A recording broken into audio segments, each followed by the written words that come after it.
Press మీట్లో మళ్ళీ చేస్తాను. Thank you.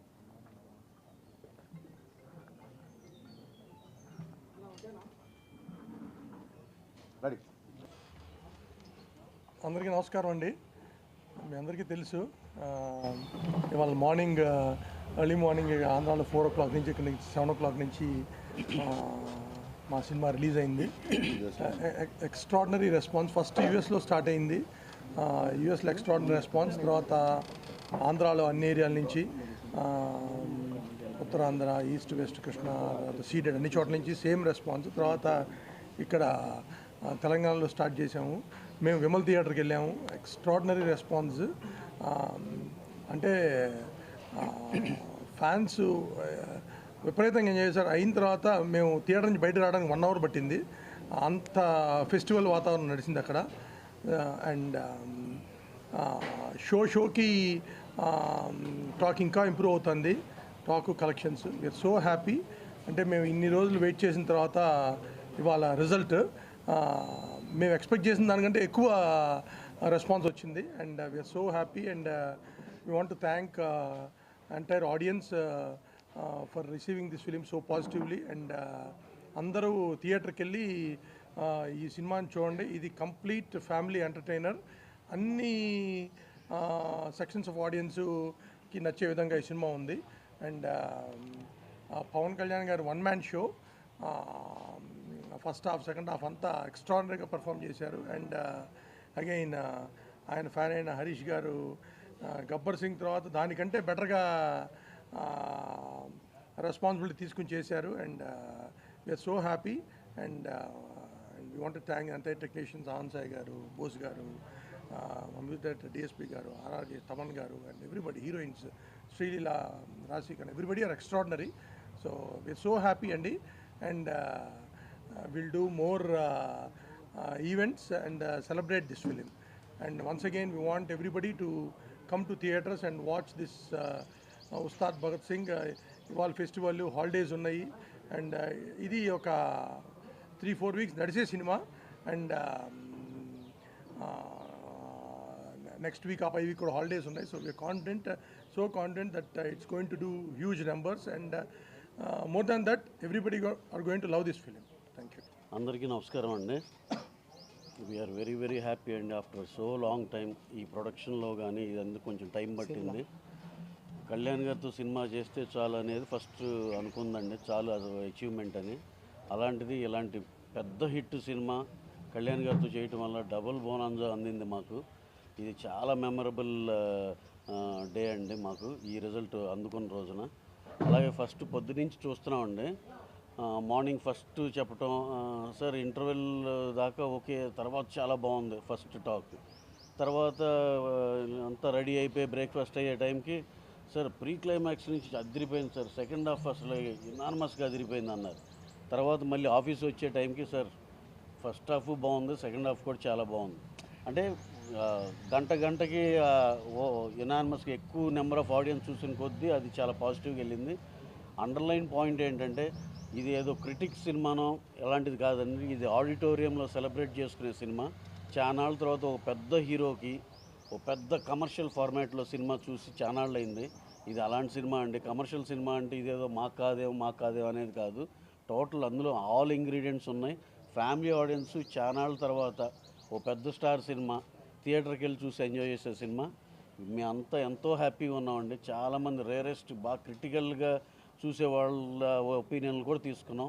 అందరూ ఎనానిమస్గా అదిరిపోయింది సార్ అన్నారు. అందరూ చాలా హ్యాపీగా ఉన్నారు. మా డిస్ట్రిబ్యూటర్స్ ప్రతి ఒక్కళ్ళు అయితే ప్రతి గంట చేసి సార్ నూన్ షోల కంటే మ్యాట్నీలు బాగున్నాయి సార్, మ్యాట్నీల కంటే ఇది ఏ పెద్ద సినిమాకైనా ఇనీషియల్గా పొద్దున్నే కొంచెం ఓకే ఇది బాగానే ఉంది సార్, బాగానే ఉంది అంటారు. తర్వాత నెమ్మదిగా చాలా బాగుంది సార్, తర్వాత hit, super hit.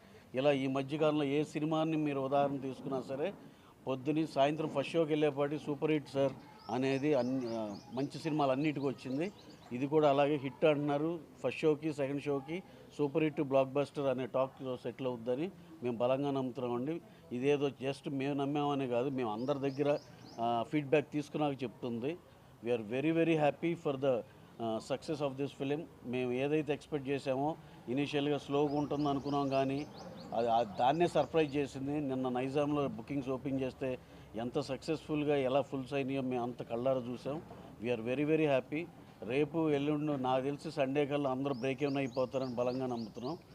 Very very happy అండి. హరీష్ గారు వెరీ వెరీ థ్యాంక్స్ ఇలాంటి సినిమా మాకు ఇచ్చినందుకు. అందులో కళ్యాణ్ గారితో చాలా చాలా హ్యాపీగా ఉన్నామండి. అలాగే మా డిస్ట్రిబ్యూటర్లు ఎగ్జిబిటర్లు అందరూ కూడా ఈ సినిమా చాలా హ్యాపీగా ఉంటారు. ఆడియన్సెస్ అందరూ కూడా మంచి సినిమా ఈ పండగల సీజన్లో ఇంటర్మీడియట్ ఎగ్జామ్స్ అయిపోయి నెక్స్ట్ 10th అయిపోయి ఇవన్నీ అయిపోయినాక అందరికీ ఒక సెలబ్రేషన్ సినిమా, కరెక్ట్ సినిమా, బంచులుగా వెళ్ళితే ఆడిటోరియంలో ఎంజాయ్ చేసే సినిమా. చాలా చాలా థ్యాంక్స్ అండి for all the cost and crew.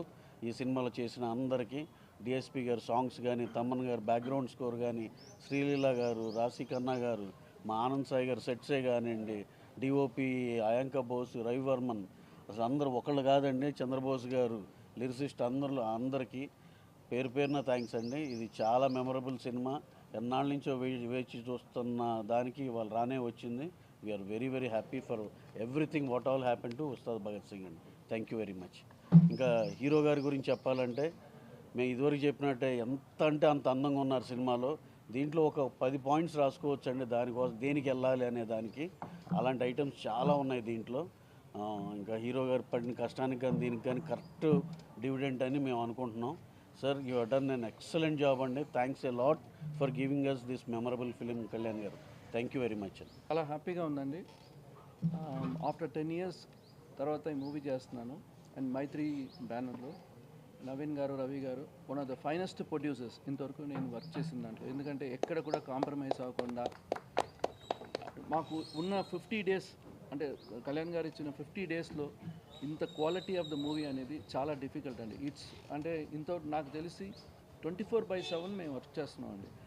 అంటే ఒక్కరోజు కూడా మాకు క్యాన్సిలేషన్ లేకుండా, బ్రేక్ లేకుండా, కళ్యాణ్ గారికి ఆయనకి కంఫర్టబుల్గా, కళ్యాణ్ గారు వచ్చిన వెంటనే ఇమ్మీడియట్ షూట్ చేసేటట్టు 2-3 లొకేషన్స్లో మధ్యలో రెయిన్ వస్తే దానికి స్టాండ్ బైగా ఇంకొక 2-3 sets మేము ప్రిపేర్ చేసుకుంటూ, మీరు చూడొచ్చు ఇనిషియల్గా మనకి ఎలక్షన్ ముందు ఒక స్ట్రీట్ సెట్ వేసాం, చాలా యూత్ సెట్ వేసాం, అక్కడ ఒక సాంగ్ యాక్షన్ పార్ట్ అనుకున్నాం. బట్ ఒకే ఒక ఎపిసోడ్ చేసాం, ఫైట్ ఎపిసోడ్. దాని తర్వాత మేము గ్యాప్ ఇచ్చిన తర్వాత మళ్ళీ ఎలక్షన్ టైం వచ్చింది. బట్ ప్రొడ్యూసర్స్ అన్నారు మళ్ళీ మనం ఇంకొక చేద్దాము, ఆ సెట్ వదిలేసేయండి, మనం మళ్ళీ ఇంకా వర్క్ చేద్దాం అనేది. సో ఇక్కడ కెమెరామెన్ బోస్ గారు కంప్లీట్గా డెడికేటెడ్. ఆయనకి ఎన్నో షూటింగ్స్ ఉన్నా కూడా ఆయన కంప్లీట్గా ప్రాజెక్ట్లో వచ్చి ఆయన చేయడము. ప్లస్ రవివర్మన్ గారు పర్టికులర్ సాంగ్స్ అనుకుంటే మీకు ఒక్కొక్క సాంగ్, అంటే దేఖ్లేంగే సాంగ్ అనేది డైరెక్టర్ గారు సాంగ్ చెప్పిన వెంటనే ఒక పోలీస్ అకాడమీ లాగా ఉండాలని సో డిజైన్ చేసాం. దానికి ఎక్కడ కాంప్రమైజ్ అయ్యకుండా, అంటే లైటింగే 10 days చేసాం. బాంబే నుంచి లైట్స్ అని తీసుకొచ్చారు. టెక్నికల్గా ఎందుకు చెప్పాలనుకుంటే ఈ సినిమా ఫాస్ట్గా తీసిన అనుకోవచ్చు, బట్ క్వాలిటీ అనేది ఎక్కడ కూడా మేము కాంప్రమైజ్ అవ్వాలి. Every episode there is a set ఉంది. సో ఈ మూవీ చేసిన దానికి నాకు చాలా హ్యాపీగా ఉంది. అంటే లాంగ్ టైం అయినా కూడా, బట్ యాజ్ ఎక్స్పీరియన్స్ సో ఎక్కడ కూడా బ్రేక్ ఉండకూడదు అనేది. అండ్ ఫారెస్ట్ సెట్కి వస్తే సాంగ్ ఫస్ట్ అనుకున్నది మేము ఒక డాబాలాగా అనుకున్నాము, అంటే మాకున్న టైం పీరియడ్కి. బట్ ఒక డిఫరెంట్గా వర్క్ చేద్దామని, ఒక ఫారెస్ట్లో కొన్ని సీన్స్ ఉంది కాబట్టి దానికి తగ్గట్టుగా సౌత్లోనే బిగ్గెస్ట్ ఫ్లోర్, ఆ ఫ్లోర్లో మేము డిజైన్ చేసాము కంప్లీట్గా ఎండ్ టు ఎండ్. ఒక 20 days దాకా 1 month దాకా వర్క్ చేసాము. బట్ నవీన్ గారు, రవి గారు అందరూ వచ్చి, ఆనంద్ సాయి గారు మాకు బెస్ట్ ఉండాలి అంతే, మాకు we don't think about budget, Kalyan గారికి మా అంబిషన్, మా డ్రీమ్ మేము చెయ్యాలి అన్నారు. సో అంటే మనకి బడ్జెట్ అని కాదండి, ఆ టైమ్ ఆఫ్ పీరియడ్లో మేము సెట్ రెడీ చేసుకోవాలి, షూట్ చేయాలి. అండ్ రవివర్మ గారు 15 days లైటింగ్ చేశారు దానికి. మీరు చూడండి, ఏ సాంగ్ అయినా మినిమం 5 days చేస్తారు, బట్ 15 days ఎందుకు తీసుకున్నాను, అంత డీటెయిలింగ్ లైటింగ్ ఉండాలి. అండ్ కళ్యాణ్ గారు మీరు చూస్తే ఖుషీలాగా ఉంటారు చూడడానికి. ఎక్కడ కూడా మేకప్ అయినా సరే ఏదైనా కూడా వెరీ లైట్గా మేకప్ వాడారు. అండ్ విఎఫ్ఎక్స్ ఎక్కడా లేదు. విఎఫ్ఎక్స్ అనేది ఆల్మోస్ట్ అవాయిడ్ చేసాము సినిమాలో. సాంగ్స్లో విఎఫ్ఎక్స్ లేదు, అండ్ టాకీలో ఎక్కడా లేదు, స్ట్రీట్ సెట్లో కూడా ఎక్కడా లేదు. సో విఎఫ్ఎక్స్ కూడా మేము, ఎందుకంటే విఎఫ్ఎక్స్ పెట్టుకుంటే మళ్ళీ మన రిలీజింగ్ డేట్లో మనకి ప్రాబ్లం వస్తుంది. సో దాని మీద ఇంకా మనకి టైం ఉండదు అనుకుని విఎఫ్ఎక్స్ కూడా లేకుండా ముందే ఆల్ వీ ప్రిపేర్డ్ అండి. అంటే ఒక మూడ్ బోర్డ్ లాగా ఈ స్క్రిప్ట్ కంప్లీట్గా ఒకసారి మేము విని, మాకున్న ఒక 30 daysకి ముందు మేము ప్లాన్ చేసాం. అంటే సార్ ఇచ్చిన 50 daysకి 30 days ముందు ప్లాన్ చేసుకొని ముందుకు వచ్చాం. అండ్ హరిశంకర్ గారు చెప్పాలంటే is a very finest director. అంటే ఫుల్ మాస్, అంటే మనకేం కావాలనేది. అంటే కళ్యాణ్ గారు ఒక ఫ్యాన్ ఆయన. సో నేను ఎట్లాగానో, నేను చిన్నప్పటి నుంచి ఫ్యాన్, బట్ ఆయన నాకుండా ముందు అనుకుంటాను. సో కంప్లీట్గా ఈ మూవీ నేను కళ్యాణ్ గారిని, అంటే కళ్యాణ్ గారు వస్తే మా అందరికి కొత్తగా ఉంటారు. ఎవ్రీ డే షూటింగ్ వస్తే మా అందరికి కళ్యాణ్ గారు చూస్తే కొత్తగా అనిపిస్తుంటుంది. అండ్ కళ్యాణ్ గారు కూడా ఎంత హెక్టిక్గా ఉన్న పొలిటికల్గా కూడా వచ్చి షూట్ చేసి ఎక్కడ కూడా అంటే ఇంకా కొంచెం కాంటే టైం తీసుకోండి, నా కోసం మీరు వెయిట్ చేద్దాం టిల్, అంటే నైట్స్ కూడా చాలా వర్క్ చేశారు. అండ్ డైరెక్టర్ గారు వచ్చి నైట్ మనకి 1 o'clock 2 o'clock ప్యాకప్ అయిన తర్వాత ఆయన ఇంటికి వెళ్ళి మళ్ళీ రాసుకుంటారు సీన్స్ అన్ని. రాసుకొని మళ్ళీ ఎర్లీ మార్నింగ్ ఫోన్ చేసి మన సెట్ అంతా రెడీగా ఉందా, నేను ఇమీడియట్గా వచ్చేస్తానంట. సో ఈ మధ్యన ప్రాజెక్ట్స్ అన్ని 2-3 years చేసే ప్రాజెక్ట్స్, ఇది ఒక ఫార్ములా అండి. అంటే ఇంత షార్ట్ టైంలో తీయడము, బట్ షార్ట్ టైం అనేటప్పుడు కూడా అంత క్వాలిటీగా చేయడం అనేది. సో ఇది అంతా ఛాలెంజ్, ప్రతి వాళ్ళకి టెక్నీషియన్స్కి ఛాలెంజ్. తమన్ గారు అంత ఫాస్ట్గా ఆర్ఆర్ చేశారు, అదేలాగా డిఓపీస్ కూడా మనకి బోస్ గారు బిజీగా ఉన్నప్పుడు కూడా మాకు రెగ్యులర్ షూటింగ్ ఉండేది. సో సాంగ్ చేయడానికి ఆయనకి టైం లేదు, ఎందుకంటే మళ్ళీ నెక్స్ట్ డే ప్రిపేర్ అవ్వాలి. సో రవివర్మన్ గారు వచ్చారు, is the one of the India's one of the best photographer. ఆయన 2 songs చేశారు. సో ఇక్కడ ఇంత టీంతో వర్క్ చేసిన తర్వాత ఇప్పుడు వచ్చిన రిజల్ట్ చాలా హ్యాపీగా ఉంది. అండ్ నాకు తెలిసిన, అంటే మన కళ్యాణ్ గారు తెలిసిన ఫ్యాన్స్ వాళ్ళందరూ కూడా చాలామంది ఫాలోవర్స్ కూడా నాకు చెప్తున్నారు, ఇది జస్ట్ కళ్యాణ్ గారి మూవీ అంతే. వీఆర్ ఎంజాయింగ్ కళ్యాణ్ గారి మూవీ, మేము కళ్యాణ్ గారిని చూడాలంతే. So that is the dream. So I'm happy ఈ మూవీ వర్క్ చేయడం నాకు. అండ్ హరీష్ గారికి, ప్రొడ్యూసర్స్కి అందరికీ థ్యాంక్స్. తమ్ముడు హరీష్ మొదటి చిత్రం షాక్ నుంచి ఇప్పటివరకు దాదాపు అన్ని సినిమాలకు నేను పాటలు రాశాను. అట్లాగే పవన్ కళ్యాణ్ గారి మొదటి సినిమా అక్కడమ్మాయి ఇక్కడబ్బాయి నుంచి ఈ సినిమా వరకు 90% సినిమాలకు పనిచేశాను. ఎన్నో మంచి పాటలు, ఎన్నో గుర్తింపునిచ్చే పాటలు, ఎన్నో సంతృప్తినిచ్చే పాటలు రాశాను అన్ని సినిమాలకు. ఈ సినిమాలో చరణంలో ఒక మాట రాశాను, మెత్తని మట్టిలో మొలిచిన మొలకవు కాదోయ్ నువ్వు, బండరాలను బద్దలు కొట్టిన మొండి మొక్కవే నువ్వు. ఈ భావం ఈ సినిమా ఆరంభం నుంచి ఈ విజయానందం వరకు జరిగిన ఈ ప్రయాణానికి, ఈ మలుపులన్నిటికీ కూడా ఈ భావం సరిగ్గా సరిపోతుంది. ఈ ఒక విజయవంతం సాధించిన సినిమాలో పాటలు రాసే అవకాశం నాకు ఇచ్చినందుకు తమ్ముడు హరీష్కి మనస్ఫూర్తిగా ధన్యవాదాలు. అట్లాగే అవకాశం ఇచ్చిన నిర్మాతలకు మనస్ఫూర్తిగా కృతజ్ఞతలు. దేవిశ్రీ ప్రసాద్ గారు కూడా మనస్ఫూర్తిగా నా ధన్యవాదాలు తెలియజేసుకుంటూ ముగిస్తాను. పాత్రికేయ మిత్రులందరికీ ఈవినింగ్ గద్దర్ అవార్డ్స్ ఉన్నాయి అని విన్నాను. అయినా సరే మీరు ఆ టైం అడ్జస్ట్ చేసుకొని ఫస్ట్ మా ఈ విజయోత్సవాన్ని మీతో పంచుకునే అవకాశం ఇచ్చినందుకు కోటి కృతజ్ఞతలు. చాలా రోజుల తర్వాత ట్విట్టరు, ఇన్స్టా, వాట్సప్, ఫేస్బుక్ ఇవన్నీ చాలా అందంగా ఆకర్షణీయంగా కనబడుతున్నాయి. ఇది మాస్ సినిమా కదా, ఓవర్సీస్లో కొంచెం లేట్గా రిపోర్ట్ వస్తుంది, అందరూ చూసి ఫ్యామిలీస్, ఎందుకంటే ఓవర్సీస్లో కూడా mid of the week release అయిన సినిమా. జనరల్గా సాటర్డే సండే వీకెండ్స్కి కానీ ఫ్యామిలీస్ అందరూ వచ్చి చూడరు. సో ఒక మాస్ ఎంటర్టైనరు ఓవర్సీస్లో నాకు ఒక 2-3 days తర్వాత టాక్ వస్తుంది అనుకున్నాను. బట్ ఈ A to Z అని మేము, అంటే ఆబాల గోపాలం చూసే సినిమా అని మొత్తం ఫ్యామిలీ ఎంటర్టైనర్ ఏ రకంగా అయితే మేము ఏం చేసామో, నిన్న నైట్ అప్పటి నుంచే ఎలాగో నైట్ షోస్ ఇక్కడ లేవు కాబట్టి మార్నింగ్ ఒక 4 నుంచి 5 నుంచి ఆంధ్రాలో షోలు పడ్డాయి, ఇక్కడ 7:30 7:45 ఇక్కడ షోలు పడ్డాయి. సో ఓకే, ప్రిన్స్ అన్నీ వెళ్ళిపోయి ప్రశాంతంగా ఒక 3-4 గంటలు పడుకొని ఎర్లీ మార్నింగ్ లేద్దాం అనుకున్నాను. బట్ ఓవర్సీస్ యొక్క ఉధృతో నైట్ ట్విట్టర్ నుంచి స్టార్ట్ అయింది. అందుకే అంటున్నా, ట్విట్టర్, వాట్సాప్, ఫేస్బుక్ చాలా అందంగా ఆకర్షణీయంగా కనబడుతున్నాయని. నిన్న ఈవినింగ్ నుంచే, అదే నైట్ నుంచి స్టార్ట్ అయిపోయింది అక్కడ. ఎందుకంటే అక్కడ యూఎస్లో ఈవినింగ్ షో స్టార్ట్ అయ్యి బిగినింగ్ నుంచి నేను ఏం చెప్తున్నానో అదే రిజల్ట్ రావడం అనేది చాలా చాలా చాలా చాలా సంతోషంగా ఉంది. చాలామంది చెప్తున్నారు, ఇంత పెద్ద కంటెంట్ పెట్టుకొని మీరు దాచారేంటి, చెప్పలేదేంటి, చెప్తే ఇంకా బాగా బజ్ క్రియేట్ అయ్యేది కదా, ఇంత ఇంత ఇంత సాలిడ్ కంటెంట్ ఉందని మాకు తెలియదు సెకండ్ హాఫ్లో అని చెప్పి అన్నారు. నేను నా సాలిడ్ కంటెంట్ రెడీ చేయడానికి టైం పట్టింది. అది రెడీ చేయకముందు ఆ కంటెంట్ ఉందని ఎలా చెప్తాము. సో మాకున్న పరిస్థితులలో సినిమా 19వ తారీఖు కల్లా రిలీజ్ అయిపోవాలి, థియేటర్లో ఉండాలంటే మనం చెప్పినట్టు ఒక 3 రోజుల ముందు ఓవర్సీస్ ప్రింట్లు పంపాలంటే మాకు 16వ తారీఖే డెడ్ లైన్.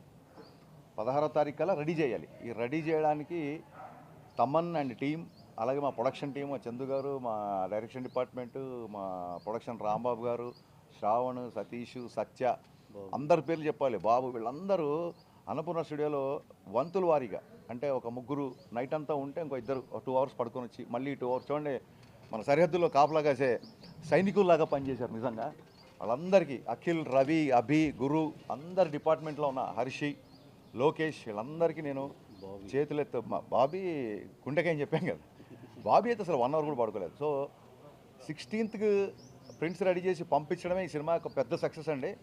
ఆ రకంగా ప్రీపోన్ చేసినా సరే పంపించగలిగాం. That is the biggest success first. అందుకే ఓవర్సీస్లో మేము అనుకున్న అన్ని చోట్ల షోలు పడ్డాయి. అది చాలా పెద్ద సక్సెస్. అక్కడి నుంచి మొదలు పెడితే నేను డే 1 నుంచి చెప్తున్నా, నేను తీసేది కమర్షియల్ ఎంటర్టైనర్. పవన్ కళ్యాణ్ గారిని ఒక ఫ్రీ ఫ్లోన్ స్టార్ట్ చేశారు ఇప్పుడు ట్విట్టర్లో, కొత్త పదం. పవన్ కళ్యాణ్ గారి స్వాగ్, పవన్ కళ్యాణ్ గారి హిస్ట్రియానిక్స్, పవన్ కళ్యాణ్ గారి ఒరిజినల్ డిఎన్ఏ, ఆయనకు ఉండే ఒక ఫ్రీ కరిజ్మాటిక్ బాడీ లాంగ్వేజ్ ఏదైతే ఉంటుందో ఇది చాలా సంవత్సరాల నుంచి మిస్ అవుతుంది. నేను ఇదే చూపించబోతున్నా. నేను కమర్షియల్ ఎంటర్టైనర్ తీస్తున్నా అని చెప్పే కమర్షియల్ ఎంటర్టైనర్ తీసా. నేను ఏ రోజు ఒక కళాత్మకమో లేకుంటే ఇంకో కళాఖండమో తీస్తున్నా అని చెప్పలేదు. సో దయచేసి ఎక్కడన్నా కొంతమంది అందరి అభిప్రాయాలు తీసుకోవాలి కాబట్టి కొంతమంది ఫస్ట్ హాఫ్లో ఒక సీన్ కొంచెం స్లో ఉందన్న ఇంకోటన్నా, నేను బిగినించి అదే చెప్తున్నా. ఒక హై రావాలంటే ఒక లో ఉంటుంది. ఒక చీకటి వచ్చినప్పుడే వెలుగుకి అందం, ఒక పగలు చూసినప్పుడే రాత్రికి అందం, లేదా రాత్రి తర్వాతే ఉదయానికి విలువ. డెఫినెట్గా ప్రీ ఇంటర్వెల్ వరకు సినిమా అలా చిన్న ఒక చైల్డ్ ఎపిసోడ్లో హీరో క్యారెక్టరేషన్ ఏంటి, హీరో ఇంట్రడక్షన్ ఏంటి చూపించాం. చైల్డ్ ఎపిసోడ్కే అబ్బాయి యాస్టీస్ పవన్ కళ్యాణ్ గారి లాగా ఇమిటేట్ చేశాడు. చైల్డ్ ఎపిసోడ్ కానీ అన్న యాస్టీస్ హీరోని చూసినట్టు ఉందని చెప్పి మెసేజ్ స్టార్ట్ చేశారు అందరూ. అక్కడి నుంచి హీరో ఇంట్రడక్షన్ బద్దలైపోయిందని మీరే అంటున్నారు. అక్కడి నుంచి మొదలు పెడితే ఒక ప్రీ ఇంటర్వెల్కి సినిమా లేస్తుంది కాబట్టి అక్కడి నుంచి సరదా వెళుతూ ఆ సరదాలో కూడా బ్రేకప్ అయినంత మాత్రాన జీవితం అయిపోదు. ఈ బ్రేకప్ గురించి 10 మంది ఏం మాట్లాడుకుంటారన్న ఒక విషయం వదిలేసేయండి అన్న. ఒక మంచి యూత్కి కావాల్సిన కాన్సెప్ట్ చెప్తూ మంచి డైలాగులతో వెళ్తూ ఒక్కసారి ప్రీ ఇంటర్వెల్ నుంచి అందుకుందంటే వి ఆల్ నో ఇంక అక్కడి నుంచి సినిమా ఆగదని. క్లైమాక్స్ వరకు అలాగే ఉంది. సో ఎప్పుడైతే పవన్ కళ్యాణ్ గారి హిస్టరీకి చూపిస్తున్నానో కొంతమంది వెంటేజ్ పవన్ కళ్యాణ్ కావాలంటారు, కొంతమంది అన్న ఇంకా ఎంతకాలం ఇలాగా ఇంకా కొంచెం కొత్తది అన్న అంటారు. పూర్తిగా సినిమాని సమగ్రమైన దృష్టితో చూసేవాళ్ళకి చెప్పాల్సిందంటే చాలా కొత్త పాయింట్. జనరల్గా తెలుగు సినిమాలో విలన్ అనగానే మాఫియా డాన్లో, బ్యాడ్ పొలిటీషియన్లో, ఫ్యాక్షనిస్ట్లో ఇవన్నీ మనం చూసేసాం. అలా తీసిన తప్పని కాదు. ఫస్ట్ టైం ఎవరు నాకు తెలిసి హిందీలో టచ్ చేశారు కొంతవరకు, బట్ ఫుల్ ప్లెజ్గా చెప్పలేదు పాయింట్. ఫస్ట్ టైం సమకాలీన సమస్య డెమోగ్రఫిక్ చేంజ్ అనేది, అది అస్సాం అవ్వచ్చు, వెస్ట్ బెంగాల్ అవ్వచ్చు, ఉత్తరప్రదేశ్ అవ్వచ్చు, చాలా చోట్ల ఒక డెమోగ్రఫిక్ చేంజ్ జరుగుతోంది. ఇల్లీగల్ ఇమిగ్రెంట్స్ యొక్క ఎఫెక్ట్, దాని మూలంగా మన మన మన పౌరుల నుంచి మిస్ అయిపోతున్న ఆధార్ కార్డులు, మన దగ్గర నుంచి మిస్ అయిపోతున్న ఓటర్ ఐడి కార్డులు, ఇలాంటివి ఎలా జరుగుతుందో మీరు పేపర్లో చూడండి, యూట్యూబ్లో చూడండి. ఈ తాలూకు సమస్య అనేది తీవ్రత ఉంది కాబట్టి దీన్ని మేము టచ్ చేసాం. It is a very contemporary and అందరం కాన్షియస్గా ఉండాల్సిన సమస్య. ఈ సమస్యని ఇందులో డిస్కస్ చేయాల్సి వచ్చింది. అట్ ద సేమ్ టైం ఎక్కడో మనందరం ఇండియన్స్, మనకు రీసెంట్గా జరిగిన పరిణామాలు ఎక్కడో మనని ఒక చిన్న బాధకు, అసంతృప్తిగా గురి చేస్తాయి కాబట్టి మన ఆడపడుచుల నుదుటి తిలకం తీసిన సందర్భం మనం ఇటీవలే చూసాం కాబట్టి, ఎలాగూ డెమోగ్రఫిక్ చేంజ్ అనేది తీస్తున్నాం కాబట్టి ఆ పాయింట్ కూడా చాలా గట్టిగా మొహమాటం లేకుండా క్యారెక్టరేషనే భగత్ సింగ్ అని ఉంది. ఏదో న్యూస్ వచ్చింది కాబట్టి చెప్పి అప్పటికప్పుడు క్లైమాక్స్లో పెట్టింది కదా. మీరు అబ్జర్వ్ చేస్తే సెకండ్ హాఫ్లో మన వాళ్ళే ఇద్దరు ఎంప్లాయీస్ ఊరికే అలా కూర్చొని రకరకాల న్యూస్లు మొబైల్లో చూసుకుంటూ జోకులు వేస్తూ సైనికుల గురించి ఆవేయాలని మాట్లాడినప్పుడు భగత్ అనే క్యారెక్టర్ కోపం వస్తుంది. భారత్ మాతకి జై అనడం ఈ ప్రాబ్లం ఏంటో. సో భగత్ అనే క్యారెక్టర్స్ని చిన్నప్పటి నుంచి ఆర్క్ నుంచి చైల్డ్హుడ్ నుంచి క్లైమాక్స్ వరకు ఒక జాతీయతా భావంతో ఉన్న క్యారెక్టర్. అందుకు క్లైమాక్స్లో మామూలుగా బొట్టు పెట్టడం అనేది మన ఆడపడుచులు చేస్తారు. ఇప్పుడు మీరు హోటల్కి వెళ్ళినా ఎక్కడికి వెళ్ళినా క్రికెటర్స్కి వీళ్ళకి హోటల్లో లేడీస్ బొట్టు పెడతాం. ఆడపడుచులకి హక్కు ఉంటుంది మనకు బొట్టు పెట్టే హక్కు. అది తెలంగాణలో మంగళారతులు ఇచ్చిన దీపావళికి, లేదా ఏదైనా శుభకార్యంకి వెళ్ళినా, ఒక జాబ్ ఇంటర్వ్యూకి వెళ్తున్నా, ఒక ఎగ్జామ్కి వెళ్ళినా అమ్మనో అక్కనో చెల్లెనో బొట్టు పెడతారు. అలాంటి మన సోదరిమణులకి, మన అమ్మలది, మన సోదరులి, మన అక్కలది, మన చెల్లెది సింధూరం గురించి అంత పెద్ద ఇష్యూ జరిగి వాళ్ళకి అంత విషాదం వచ్చింది కాబట్టి ఆ డైలాగ్ వచ్చింది. ఒక పెయిన్లోంచి, ఒక చిన్న కాన్షియస్ నుంచి వచ్చిన డైలాగు. బొట్టు పెట్టడం అనేది మా ఆడపడుచుల సంప్రదాయం. కానీ ఒక మగవాడి బొట్టు పెడితే సరే ఎలా ఉంటుందో చూస్తావా, ఈ దేశపు మగాడు బొట్టు పెడితే ఎలా ఉంటుందో నువ్వు చూస్తావా అని ఈ పెయిన్ నుంచి వచ్చిన క్యారెక్టర్ ఇది. అప్పటికప్పుడు క్లైమాక్స్ లేదో పంచ్ డైలాగ్ గురించి రాసింది కాదండి. చైల్డ్హుడ్ నుంచి భగత్ సింగ్ క్యారెక్టర్కి అట్రాక్ట్ అయిన ఒక అబ్బాయి, అందరూ ఊరికే అమ్మా నాన్న లేరు కాబట్టి అందరూ చిన్నయ్య అని పిలుస్తుంటే తన గురువుని స్ఫూర్తిగా తీసుకొని, ఎలాంటి గురువు, పెళ్లి చేసుకోకుండా, పిల్లల్ని కలకుండా కేవలం తన జీతాన్ని కూడా పనిలోకి వెళ్తున్న పిల్లలకి ఇస్తూ వాళ్ళని బడికి రమ్మంటే అలాంటి చాలామంది నేను న్యూస్లో చూస్తుంటా. ఒక ఐఏఎస్ ఆఫీసరు ట్రైబల్కి ఎగ్జామ్స్కి పాపం ప్యాంటు పై వరకు అలా చెక్కొని వాటర్లో ఒక నదిలో 3 కిలోమీటర్లు 4 కిలోమీటర్లు అక్కడ వాళ్ళకి పరీక్షలు నిర్వహించడం, వాళ్ళకి చదువు చెప్పడం, కొంతమంది డాక్టర్లు, కొంతమంది నర్సులు కరోనా టైంలో అక్కడికి వెళ్ళి వ్యాక్సిన్లు వేయడం, ఒక ట్రైబల్ ఏరియాలో స్వచ్ఛందంగా. అంటే సినిమాలో ఎందుకు సెకండ్ హాఫ్ ఎంతమంది బాగుంది అంటారంటే క్యారెక్టర్స్ అన్ని చాలా ఉదాత్తంగా ఉంటాయి. కేశవ కుమార్ క్యారెక్టర్ మీరు కొంచెం మీకు థ్రెట్ ఉంది, మీరు బయటికి వెళ్ళకండి, జనాల్లోకి వెళ్ళకండి అంటే జనాలకు వెళ్ళడానికి జనాలకు దగ్గరగా ఉండాలి కదా, వాళ్ళు పదవులు ఇచ్చారు మనకి, మనం వెళ్ళకపోతే ఎలా అనే ఒక క్యారెక్టర్.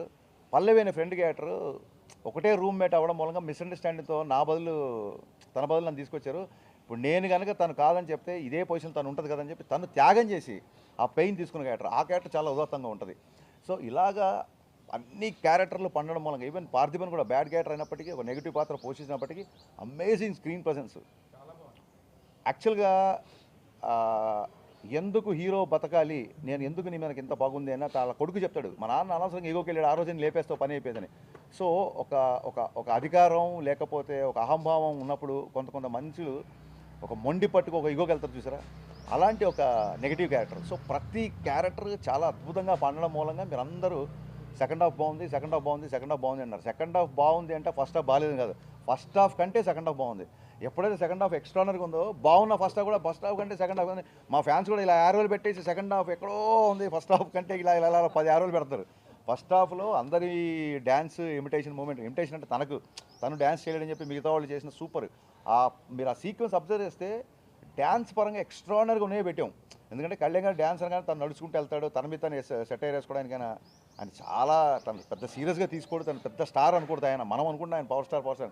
ఆయన అంత పెద్ద సీరియస్గా తీసుకోడు కాబట్టి దానికి ఒప్పుకున్నాడు. అందుకు ఒప్పుకున్నందుకు ఆయనకి మనస్ఫూర్తిగా మరొకసారి హ్యాట్స్ ఆఫ్. డ్యాన్స్ నెంబర్లు ఉంటాయి. డ్యాన్స్ నెంబర్ అంటే ఇప్పుడు నాటు సాంగ్లో చరణ్ బాబు తారక్ గారు ఇరగదీశారు. అంత పెద్ద డ్యాన్స్ నెంబర్ నడుచుకుంటూ వెళ్తుంటాడు, అది ఫన్. కుర్చీ మడతపెట్టి సాంగ్లో మహేష్ బాబు గారు శ్రీలా కుమ్మేశారు, బట్ ఈయన డ్యాన్స్ చేయండి నడుచుకుంటూ వెళ్తుంటాడు. సో ఈయన డ్యాన్స్ అంటే కాస్త ఇబ్బంది పడతారన్న ఐటమ్ మీద చేసిన ఇదే తప్ప, ఇప్పుడు అలాంటి వానావాన వెళ్ళి చిరంజీవి గారు కూర్చొని జస్ట్ లెగ్స్తోనే ఒక మూమెంట్ వేస్తారు, ఈయన అలా కూర్చోబెట్టుకుని కనీసం లెగ్స్ కూడా ఓపెన్ అయినా. సో ఆయన మీద సరదాగా, ఎందుకంటే నెక్స్ట్ ఎలాగో డ్యాన్స్ చేశారు కాబట్టి చేస్తే ఆ ఫస్ట్ హాఫ్లో ఆ ఐటమ్ కానీ, అలాగే ప్రీ ఇంటర్వెల్ నుంచి స్టార్ట్ అయ్యే ఫైట్ కానీ, అండ్ చైల్డ్ ఎపిసోడ్, అలాగే అక్కడి నుంచి ఇంకా సెకండ్ హాఫ్ అయితే నాకు ఫ్యాన్స్ అందరూ, నేను ఒక అబ్బాయి కళ్ళమ్మ నీళ్ళు పెట్టుకుని ఎప్పుడు తొలి ప్రేమన్నా ఎక్కడ టచ్ చేసేవన్నా అమెరికా నుంచి అర్జెంట్గా హైదరాబాద్ వచ్చి మళ్ళీ సినిమా చూడాలన్నా థియేటర్లో అని తెగ ఫీల్ అయిపోయాడు. సో తొలి ప్రేమ సాంగ్ వచ్చే సందర్భం, అలాగే దేక్లెంగే సాంగ్ లాస్ట్ సాంగ్ అవ్వడం, అండ్ కళ్యాణ్ గారి స్వాగ్, కళ్యాణ్ గారి డైలాగ్ నేను ఇవే టార్గెట్గా పెట్టుకున్నా, ఇదే చూపిద్దాం అనుకున్నా. ఒకవేళ కళ్యాణ్ గారిని అద్భుతంగా చూపించడం కాకుండా ఇంకొక అద్భుతమైన కథ, ఇంకో అద్భుతమైన కళాఖండ నుంచి ఎవరిని ఎక్స్పెక్ట్ చేసి ఉంటే దయచేసి క్షమించండి, నాకు ఇదే వచ్చు, ఇలాగే చేస్తాను.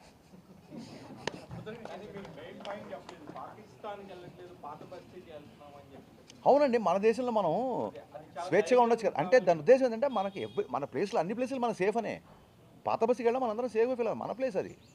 అబ్బాయి ఏదో కొంచెం కంగారు పడుతుంది, ఎందుకంటే అక్కడ వేరే వాళ్ళు ఉన్నారు కాబట్టి కంగారు పడుతున్నారు కాబట్టి, మన దేశంలో మన స్వేచ్ఛగా ఎక్కడికైనా వెళ్ళొచ్చు కదా అన్న ఉద్దేశం. దేనికి అవుతుంది సెన్సార్ క్లియర్ చేసింది కదా, మన దేశంకి వెళ్తున్నాం, మన ప్లేస్ అని చెప్పి గర్వంగా చెప్తున్నాం. న్యూ హైదరాబాద్ అయినా ఓల్డ్ హైదరాబాద్ మన హైదరాబాదే, అక్కడ ఉన్న వాళ్ళు కూడా మన వాళ్ళే కదా, మన దేశం మనుషులే కదా. అందుకే సెన్సారే క్లియర్ అయిన తర్వాత ఇష్యూ ఏముంటుంది. తరలాత అనే వసంతం కథ రాసుకున్నప్పుడే వసంతం అక్కడికి రాదు. అంటే లీల గురించి అతను ఎత్తుకుతున్నాడు, డైలాగ్ ఉంటుంది కదా, నువ్వా లీల దగ్గర రావట్లేదు, అందుకే లీలని దగ్గరికి వచ్చేలా చేశా. తమన్ మొత్తం తమన్ అండి, తమన్. నేను ఆ సాంగ్ వరకు వస్తుంది, మళ్ళీ గన్నేసిన తర్వాత ఒక హెవీ బ్యాక్గ్రౌండ్ స్కోర్ కొడదామంటే లేదు బాబా, అదే సాంగ్ ఒక డీజే వర్షన్ కొట్టి చూపిస్తాను చూడని చెప్పి తను డీజే వర్షన్ కొట్టాడు. అలాగే నేను ఓన్లీ తొలి ప్రేమ సాంగ్ ఫిక్స్ అయ్యా, కానీ శ్రీలీల థీమ్ మొత్తం చేద్దామంది, మొత్తం తమన్ థాట్. శ్రీలీల పడగానే ఒక్కసారి అనగానే మొత్తం డైరెక్షన్ డిపార్ట్మెంట్కి మ్యూజిషియన్స్ అందరూ గూసమ్స్ వచ్చేసింది ఒకసారి. ఎందుకంటే మనకు ఆల్రెడీ బాగా అలవాటైన పాట, మనం బాగా విన్న పాట, బ్లాక్ బస్టర్ అయిన పాట కాబట్టి. సినిమాలో బ్యాక్గ్రౌండ్ స్కోర్ మొత్తం అంటే ఎక్కడ ఏ కొయి కై ఏదొచ్చినా that entire credit goes to my బావ తమన్. 12 నుంచి 13 రోజులు నేను చెప్పినట్టు 12 నుంచి 13 రోజులు ఇంత పెద్ద కమర్షియల్ సినిమాకి ఒకసారి యాక్షన్ ఉంటుంది, ఒకసారి విలన్తో కాన్ఫ్రంటేషన్ ఉంటుంది, ఇంకోసారి సరదా సన్నివేశం ఉంటుంది, ఇంకోసారి కామెడీ ఉంటుంది. ఒకే మూడ్లో ఉండే సినిమా అనుకోండి, ఒకటే యాక్షన్ ప్యాక్ సినిమా అనుకోండి, ఒక మూడుతో సెట్ అయ్యి కొట్టేయచ్చు. రకరకాల ఎమోషన్స్, రకరకాల ఫన్నీ థింగ్స్, కళ్యాణ్ గారు పోనీ హీరోయిజం ఉండాలంటే హీరోయిజం ఉంటుంది.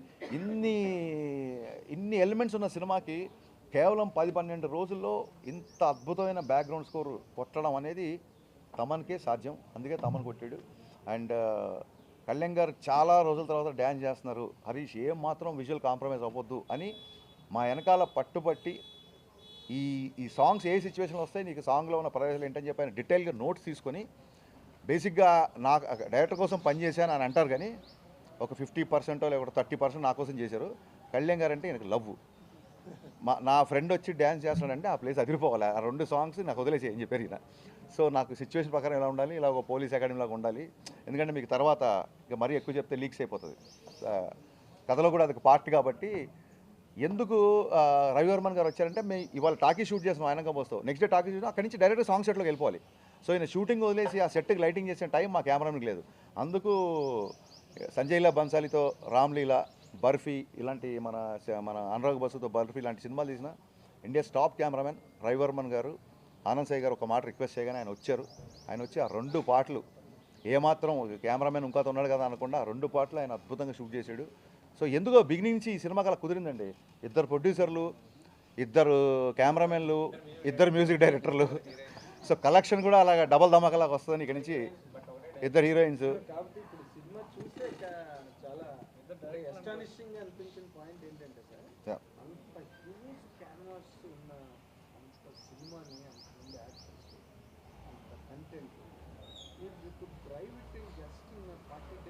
యా ప్లానింగ్ ఇలాగండి కొన్ని కేజీలు లాస్ అయ్యి కొంత మన ఏదో ఛానల్కి వెళ్తే సార్ త్వరగా చేసేయండి అంటే లంచ్ ఏదంటే అవ్వలేదండి, చూస్తే టైం 5 అయింది. ఏమైనా తెప్పించినా తింటారా అన్నాడు. అంటే ఒక 2 గంటలు నిద్ర ఉంటే తెప్పించండి అన్న. ఫుడ్ కాదు, 2 అవర్స్ నిద్ర ఉంటుంది అంటే ఏం లేదు sir. It's all about collective decision అండి. అంటే కళ్యాణ్ గారు ఇచ్చిన డేట్స్ని సద్వినియోగపరచుకోవడం అనేది ఒకటి. టీమ్ సాలిడ్ టీమ్, అంటే ప్రొడక్షన్ సైడ్ నుంచి Mythri movie makers production, Anand Sai గారు లాంటి ఆర్ట్ డిపార్ట్మెంటు, ఆయనంక బోస్, రవివర్మ లాంటి అద్భుతమైన కెమెరామెన్స్, ప్రతి ఒక్కళ్ళు చెప్తున్నాం కదా ఒక సైనికుడిలాగా పనిచేశారు. అలా పనిచేయడానికి ప్రతి ఒక్కళ్ళకి ఇన్స్పిరేషన్ అంటే రేపు పొద్దున కళ్యాణ్ గారు సెట్లోకి వస్తున్నారు. రేపు పొద్దున కళ్యాణ్ గారు సెట్లోకి వస్తుంటే కెమెరామెన్ అద్భుతంగా చూపించారు. అందుకే సినిమాలో ఆయన అంత అందంగా ఎందుకున్నారు, అంత అందంగా ఎందుకున్నారు అంటే నేను ఈ ఎలిమెంట్స్ మీద ఎక్కువ ఫోకస్ పెడతా. ఒక్కసారి కథ అయిపోయింది కనుక సెట్లోకి వెళ్ళిన తర్వాత కళ్యాణ్ గారు ఒక్కొక్కసారి వెళ్ళి సార్ కొంచెం షర్ట్ మడత పడింది, కొంచెం ఇలా లూజ్గా వదిలేండి అని చెప్పి షర్ట్ సర్దడానికి కూడా 1 మోర్ చేసుకుంది ఉంది. నేను ఎందుకు చెప్తున్నానంటే ప్రతిసారి అసలు ఎవ్రీ టైం మెసేజ్లు వస్తున్న సారి కళ్యాణ్ అన్న 10 years బ్యాక్ తీసుకెళ్ళి 15 years బ్యాక్ చేసిన ఒక్కొక్కళ్ళు చెప్తా ఉంటే అమ్మాయ మన సెట్లో పడ్డ కష్టం అంతా వీళ్ళు అండర్లైన్ చేశారు కదా అని అనిపిస్తుంది. ఫాస్ట్గా చేయడం అనేది స్క్రిప్ట్ మీద ఉన్న క్లారిటీ ఏంటంటే అంకుశం బ్యాక్డ్రాప్ లేదు. కథ వచ్చిన తర్వాత మా స్క్రీన్ ప్లే రైటర్ దశరథ్ గారు అన్నారు, నువ్వు గమనించావా రాజశేఖర్ గారికి సీఎం గారికి ఉన్న రిలేషన్ లాగా ఇది కొంచెం ఉంది అన్నట్టుగా అన్నారు. సరే బ్లాక్ బాస్టర్ రిఫరెన్స్ కదా, తప్పే ఉంది. No analogy yeah analogy sir. Hero police character hero చేయడం అనేది ఎప్పటి నుంచో చూస్తున్నాం మనం. ఒక హీరో పోలీస్ క్యారెక్టర్ చేయడం మనం ఎప్పటి నుంచో చూస్తున్నాం. నేనే గబ్బర్ సింగ్ చేశాను కదా, ఆయన భీమ్లా కూడా చేశారు కదా. అయినా సరే జనాలు వాళ్ళు ఇంత ఆదరిస్తున్నారంటే చెప్పే పద్ధతి, screen play. Thank you. Touch wood కొన్ని చోట్ల ఎమోషన్ కానీ కంటెంట్ ఎక్కడికెక్కడ కనెక్ట్ చేసిన విధానం కానీ జనాలు ఇమీడియట్గా ఇదేముందనే ఒక మైండ్ సెట్ ఉంటుంది, కానీ అది రాయటం, అది తీసుకోవడం, ఆ పాయింట్ని మాత్రం hats off. Thank you sir. దేశభక్తికి సంబంధించిన డైలాగ్స్ విషయంలో కావచ్చు, లేకపోతే జనసేన సైనికులకు సంబంధించి ఆయన చెప్పిన డైలాగ్ కావచ్చు, ఆ డైలాగ్స్ మీరు చెప్పినప్పుడు పవన్ కళ్యాణ్ గారికి ఆయన రియాక్షన్ ఏంటంటే ఆ మూమెంట్ ఎక్కువ దేశభక్తి ఉన్నాయండి. జనసేన డైలాగులు ఎందుకు అండి అంటే వ్యక్తిత్వం. నేను ఏం లేదమ్మా, నేను మొన్న కూడా చెప్పా, గబ్బర్ సింగ్ లాంటి డైలాగ్ ఇవాళ నాకు కొంచెం లెక్కుందని రాస్తే కనుక, ఇప్పుడున్న పరిస్థితుల్లో రాస్తే ఆ లెక్క గెలిచిన సీట్ల ఇంకోటని ఆపాదిస్తారు. నేను ట్రెండ్ ఫాలో అను, ట్రెండ్ సెట్ చేస్తా అంటే ట్రెండ్ సెట్ చేయడం ఏంటి మిగతా పార్టీ అలయన్స్ సెట్ చేయడమా అని ఆపాదిస్తారు. సో మనం యద్భావం తద్భావం, అందుకే మనం చూసే పద్ధతి ఉంది. కావాలని చెప్పి పొలిటికల్ టచ్ ఇద్దామని, ఎందుకంటే మనం సినిమా అనేది వ్యాపారం అండి, మనం వ్యాపారం చేస్తున్నాం, మనం ఎంటర్టైన్మెంట్ అమ్ముతున్నాం. ప్రతి ఓడు ఎంటర్టైన్మెంట్ కొనుక్కోవాలనుకుంటే తప్ప నువ్వు నా మనిషి కాదు నేను నీకు అమ్మను అని అనలేం కదా మనం. సో ఎక్కడో గాజ్ డైలాగో లేకపోతే ఒక అవ్వ నా చేతి మీద నా తల మీద చేసి ఆశీర్వదిస్తుంది, ఆస్తులు అందరూ పోగేసుకుంటారు, ఆశీర్వాదాలు కొందరు సంపాదించుకుంటారు. ఇలాంటి డైలాగ్స్ ఎక్కడో అది అభిమానులు కానీ రెండు వైపులు ఉంటుంది. లెక్కేసుకోలేదండి. ఆ డైలాగ్ ఎందుకు వచ్చిందంటే చాలాసార్లు ఫ్యాన్స్ హీరోకి ఎలివేషన్ ఇస్తుంటారు కదా, మరి ఈయన అభిమానులు ఈయన సినిమా సక్సెస్ అయినా హిట్ అయినా ఎలా ఉన్నా అభిమానులు ఎప్పుడు ఉంటారు. ప్రతిసారి ఫ్యాన్స్ ఎలివేషన్ ఇవ్వాలా, ఈసారి హీరోతో ఫ్యాన్స్కి ఎలివేషన్ ఇప్పిద్దాం అని. సో నీ అభిమానుల్ని నేను ప్రేమించే వాళ్ళని అందరినీ చంపేస్తావంటే అభిమానుల్ని లేపేస్తావా? ఎంతమంది ఉంటారో తెలుసా? లెక్క పెట్టడానికి జన్మ సరిపోదు, లేపడం సంగతి తర్వాత. అంటే మా ఫ్యాన్స్కి ఎలివేషన్ కదా అది. సో డైలాగ్ సినిమాలో వచ్చేసింది కదా. 45 డేస్ చేసినా కూడా దాదాపు 2 గంటల ఆయన స్క్రీన్ మీద ఉండడం అనేది అది అదొక మ్యాజిక్. అదే సార్, అందుకే మీరు మ్యాజిక్ అని అన్నారు, నేను మర్చిపోయిన బట్ మీరు అన్నారు, ఇది మాట నేను అనలేదు. అందుకే సరే టీజర్లో ట్రైలర్ చూసారా మీరు? దేవిశ్రీ ప్రసాద్ మ్యూజికల్, హరిశంకర్ మ్యాజికల్ అనేసి.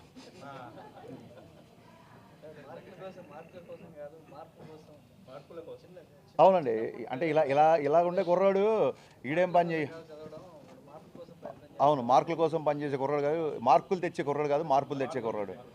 సో చిన్నప్పటి నుంచి అతనికి ఆ మార్పు ఉందిగా, వార్డెన్లో మార్పు తీసుకొచ్చాడుగా చిన్నప్పుడే, అలా అనమాట. అంటే అది దాని ముందే వచ్చింది కానీ ఆ డైలాగ్. కానీ మీరు ఈ రాజకీయ ప్రస్థానం ప్లస్ పవన్ స్టార్ యొక్క ఇమేజ్ అన్ని కలుపుకొని బ్యాలెన్స్గా అంత మంచి సిమెంట్ కాంక్రీట్ వేసినట్టు అనిపించింది. బ్యాలెన్స్గా ఉన్నాను మీరే అన్నారు కాబట్టి కృతజ్ఞత, థ్యాంక్ యూ సార్. అవునండి, అవునండి ఆయన కూడా చెప్పారు. ఐ థింక్ స్వప్నిక అనే అమ్మాయి అనుకుంటాను ఆయన. అందుకే మీరు చూడండి, డబ్బింగ్ చేస్తున్నాం. నాకు తెలిసి గ్లిజరిన్ కూడా మేము గ్లిజరిన్ అంటే కూడా తీసుకోలేదు. ఆయన కొంచెం టైం తీసుకొని అమ్మాయి డైలాగులు అమ్మాయిని చెప్పమని చెప్పి, ఈయన షాట్లు తీస్తున్నప్పుడు కూడా మన సహజంగా ఆర్టిస్ట్ అవతల ఉంటారు, కానీ అమ్మాయిని రమ్మని అమ్మ నువ్వు యాస్టిజ్ నువ్వు ఎలా ఫీల్ అవుతావు అలా చెప్పమని చెప్పి ఆయన ఐ థింక్ గ్లిజరిన్ లేకుండా కళ్ళమ్మ నీళ్ళు పెట్టుకున్నారు. అది గ్లిజరిన్ లేకుండా ఆయన ఏడ్చారు. అండ్ దాన్ని ఏమంటారంటే మొన్న అడిగారు ఒకళ్ళు, పవన్ కళ్యాణ్ గారిలో మీకు బాగా మీరు నేర్చుకోవాల్సిన గుణం ఏంటి అని అన్నారు. అది అగ్రెషన్ అవ్వచ్చు, సమాధానం చెప్పడం అవ్వచ్చు, లేకపోతే ఒక టైంలో ప్రశ్నించడం అవ్వచ్చు, ఏదైనా అవ్వచ్చు. వీటన్నిటికీ కలిపి ఒక కామన్ పేరు పెట్టాలంటే ఎవరైనా ఫ్యాన్స్ వచ్చి పట్టుకుంటే వాళ్ళ దగ్గర తీసుకోవడం వచ్చు, ఏదైనా సరే ఆయనలో నేర్చుకోవాల్సింది స్పందించే గుణం. అది అన్యాయమైన అభిమానమైన ఆయన స్పందించే గుణం. పటపటపట నీళ్లు కారిపోతాయండి. ఏదైనా ఒక సమస్య వింటే ఆయన ఉంచుకోలేరు లోపల. ఆ సీన్ అద్భుతంగా రావడానికి కారణం ఆయనలో ఉన్న హ్యుమానిటీ బేసిక్గా.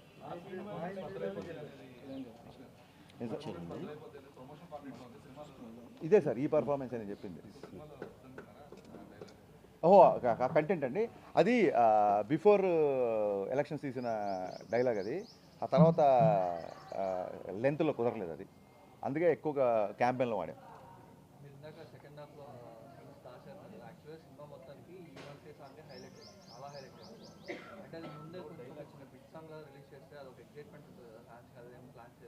కాదండి, అది చాలా అంటే మార్కెటింగ్కి వెళ్ళే ప్రతిదీ నేను మా చాయ్ బిస్కెట్ మనీ అనురాగ్ ప్రొడ్యూసర్లు మా డిపార్ట్మెంట్ అందరం కూర్చొని ఏ కంటెంట్ బయటకు వెళ్ళాలి, ఏది కంటెంట్ బయటకు వెళ్ళాలి చాలా సీరియస్గా ఆలోచించాం.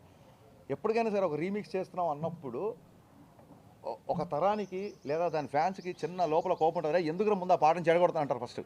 మన దేవుడి దేవుడు ఎప్పుడు నేను చెడగొట్టలా. మీరు ఎల్లు వచ్చి గోదావరం తీసుకున్నా సరే బాలు గారిని బతిలాడి మళ్ళీ పాడించాం.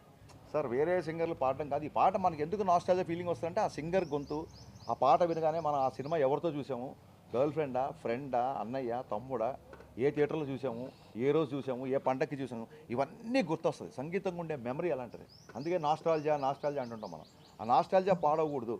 గబుక్కున ఈ సినిమాలో పాట ఉంది అనగానే మనోళ్ళు ఊరికే రెడీగా ఉంటారు కదా, అరే ఎందుకు ఆ పాట చెడగొడతారు మొదలెడతారు. సో లేనిపో నెగటివిటీ ఎందుకు, ఒక సర్ప్రైజ్ సినిమాలో ఇద్దాము అని ఇంకా కరెక్ట్ 2 days ముందు.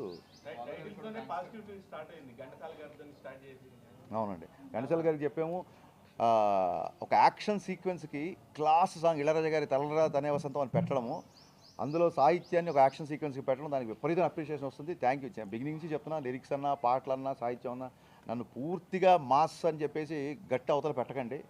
నేను కూడా చాలా మంచి అంశాలు సినిమాలో పెడతాను. మైక్ అట్ట పెట్టండి, ఆ కెమెరా అట్ట చెప్పండి నాకు కొంచెం. సో శాస్త్రి గారు థ్యాంక్ యూ అని అందరూ కూడా చెప్పాం. క్రిమినల్స్తో కూడా సాహిత్యం మాట్లాడే అవకాశం ఇచ్చారని అందుకే పెట్టండి. అవునండి, మన సినిమాలో చూపించి చాలా తక్కువ అండి. మీరు ఒకసారి న్యూస్లు చూడండి, మనుషులు ఇంత హారిబుల్గా ఉన్నారా, ఇంత దయనీయంగా ఉన్నారా. నిన్న మొన్న చూస్తే చిన్న చిన్న ప్రాపర్టీ కోసం 3 ఏళ్ల అమ్మాయిని 4 ఏళ్ల అబ్బాయిని బయట జరిగే అన్యాయాలతో చూస్తే సినిమాలో చూపించే వైలెన్స్ కామెడీలో ఉంటుంది నాకు తెలిసి. ఇంకా రథయాత్రప్పుడు అటాకులు జరుగుతున్నప్పుడు దంద్యం అనేది చాలా చిన్న విషయం అని నాకు ఫీలింగ్. రే ప్రెస్ మీట్ జరుగుతుంది, ఒక నిమిషం అయిపోయింది. ఎన్ని మోర్ క్వశ్చన్స్ అండి? సో మరొక మారి సినిమాని ఆదరిస్తున్న ప్రేక్షకులందరికీ డే 1 కంటే డే 2, డే 2 కంటే డే 3, డే 3 కంటే డే 4 ఇది కలెక్షన్లు పెరిగే cinema. So thank you all, thank you so much.